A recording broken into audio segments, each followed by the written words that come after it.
Sanjay Gupta, MD, CNN Saturday and Sunday morning, 7:30 Eastern. Like a lot of people, I was pretty shocked to get the news about Whitney Houston dying just the night before the Grammys. The coroner says it's going to be weeks before we know the cause of death. That's important. But given her history of drug abuse, people are asking a lot of tough questions. Investigators did find prescription drugs in the hotel room where Houston died. But the coroner told us something very important. Listen to this. Listen carefully. Quote, "Nothing out of the ordinary was found as long as Houston was taking the medication as prescribed." As prescribed. That's a key point. As a doctor, I want to dovetail on that by giving you this shocking statistic. 1 in 20 people over the age of 12 take prescription medications in a way that's not prescribed. Another key point. Most of them are not addicts. They're just careless, or maybe they didn't heed the warnings they were told. They take too much, they take it in the wrong way, or they combine medications with something else. If you do that, it's easy to make a catastrophic mistake. And every 19 minutes, a person dies from prescription drugs. Now, this goes far beyond what may or may not have happened to Whitney Houston. I want to be clear on that. But I also want to talk to you about the dangers maybe that everyone faces at one point or another. So joining me from New York to talk about this is Dr. Petros Lavonis. He's Chief of Addiction Psychiatry at St. Luke's and Roosevelt Hospitals in New York City. Thanks for joining us. I imagine, Doctor, you, like everybody else, have paid attention to the story of what happened with Whitney Houston. But I did want to sort of make a couple points here. I want to ask you about them. Even legitimately prescribed medications can kill in combination with other drugs and sometimes alcohol, but even just small amounts of alcohol. I don't think a lot of people understand that. They're told, look, don't drink with these medications. But this idea that in combination they're so much worse, can you explain what happens? Why is it so much worse? What happens to the brain? What happens to the brain is something that can be quite scary, actually, and that is the synergy, a synergistic effect.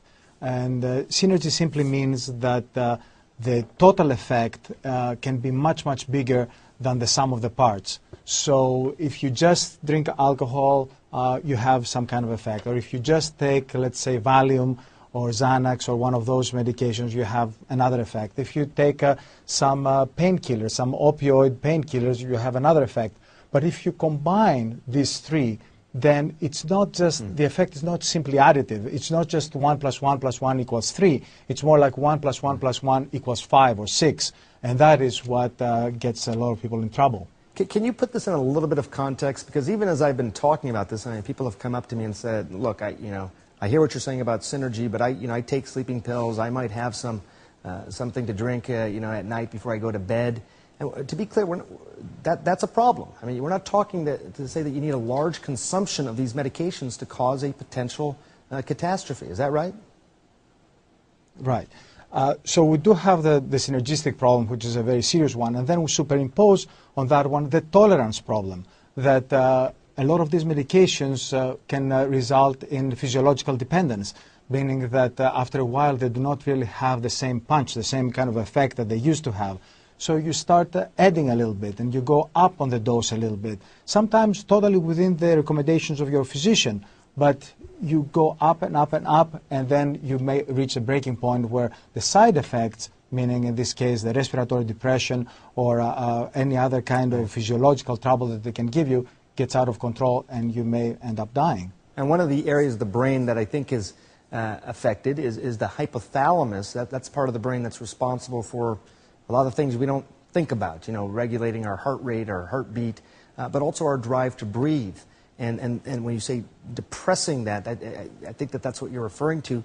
Is there a particularly dangerous combination, something that surprises you both in terms of what the medications are and how little can cause a problem?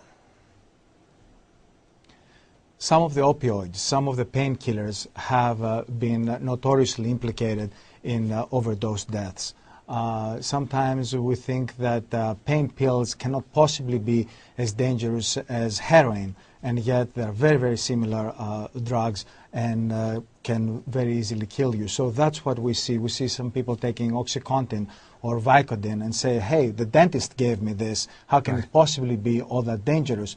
And yet, when taken in combination with alcohol or with some other drugs, or sometimes even by itself, can get you in trouble. Yeah, well, I appreciate that point. But look, the status quo is not acceptable. So if the message needs to be clearer and it needs to be louder and it needs to be, you don't want to be alarmist, but I think it's very, very important for doctors to communicate this to their patients, which again, I appreciate that you do and I try and do as well. Maybe we'll have you back on to talk about this some more. We're going to stay on this, Dr. Lavonis. I appreciate your time.